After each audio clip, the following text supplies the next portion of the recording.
Good afternoon. Yesterday I took a small walk near my home, and on my journey I discovered a small pond in which there were living a few turtles. I had walked this route many times before, but never noticed that there was a small pond and the turtles living in it. So I decided to get closer and watch the turtles for a while. In the middle of the small pond was a large flat rock, and two small turtles had climbed onto this and were standing motionlessly next to each other.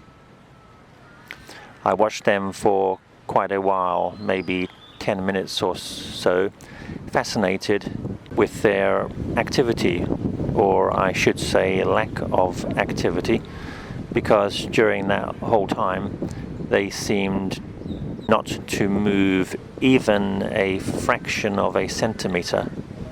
I think I occasionally detected a slight movement of the head, but that was about it.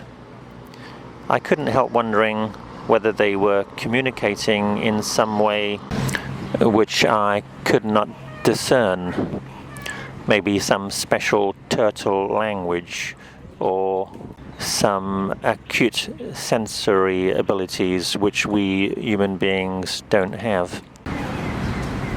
After some time, I felt like I was competing with them in regard to who would become bored first.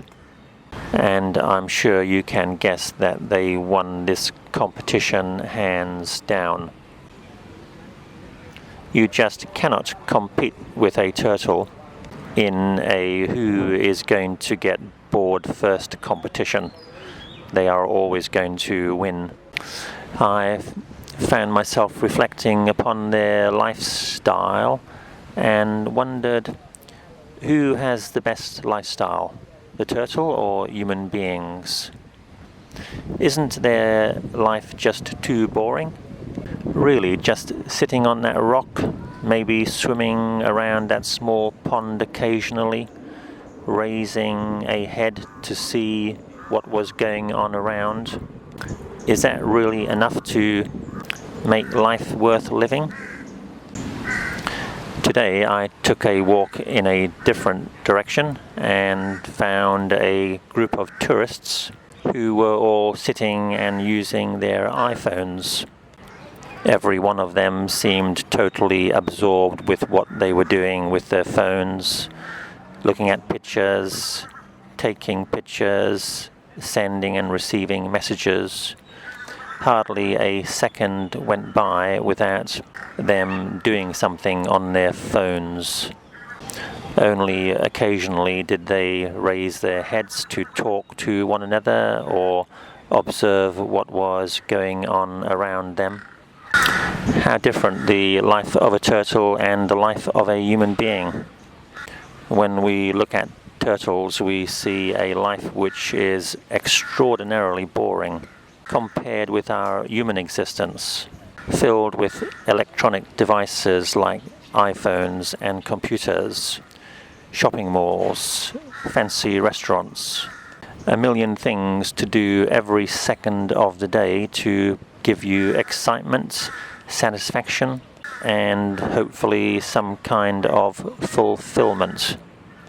So I find myself asking the question, which life is better, the life of the turtle or the life of the human being?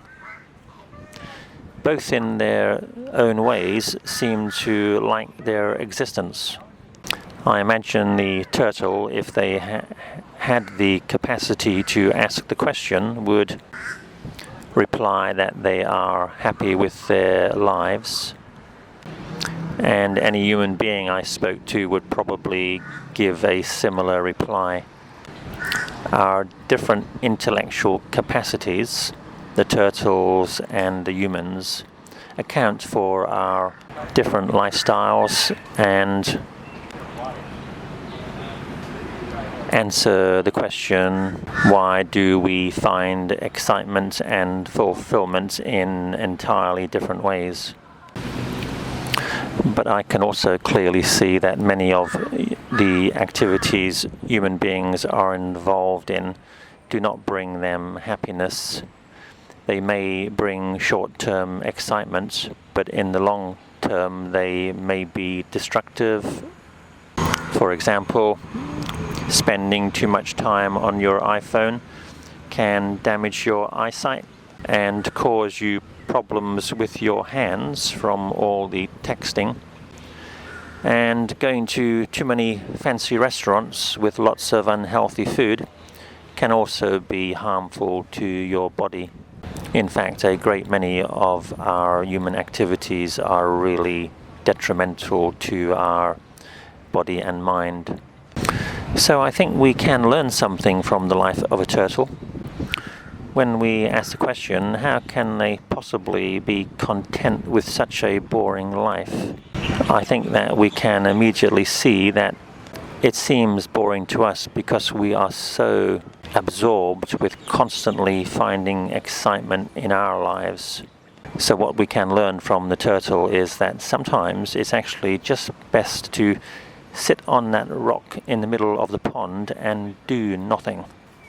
Sometimes just being alive is sufficient, and we don't need any extra excitement. So yes, I do in some ways admire the life of a turtle. So simple and so easily content. Bye for now.